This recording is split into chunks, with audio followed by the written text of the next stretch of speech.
మన రక్షకుడైన యేసుక్రీస్తు నామములో అందరికీ వందనాలండి. ఈరోజు దేవుని మాటలు అపోస్తులుల కార్యములు 2వ అధ్యాయము 28వ వచనము. నాకు జీవ మార్గములు తెలిపితివి, నీ దర్శనం అనుగ్రహించి నన్ను ఉల్లాసముతో నింపెదవు. ప్రియమైన దేవుని బిడ్డలారా, దేవుడు సెలవిస్తున్న మాట ఏమిటంటే, దేవుని యందు భయభక్తులు కలిగి ఆయనను అనుసరిస్తే వారికి దేవుడిచ్చే గొప్ప బహుమానం ఏంటంటే, జీవ మార్గంలో వారికి తెలియపరుస్తాడు. అలాగనే వాళ్ళ జీవితానికి దర్శనం అనుగ్రహించి ఉల్లాసముతో వారి జీవితాన్ని నింపుతాడు. ప్రియ దేవుని బిడ్డలారా,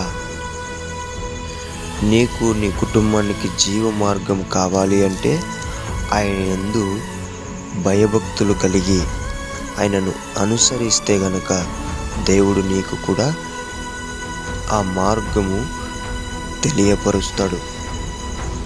నీ జీవితానికి అర్థం ఉండాలి, నీ జీవితం సంతోషంగా ఉండాలి అంటే నీకు దేవుడు ఒక దర్శనం అనుగ్రహించి ఆ దర్శన ప్రకారం దేవుడు నిన్ను ఉల్లాసముతో నింపి నీ జీవితానికి అర్థం ఉండేలా చేస్తాడు.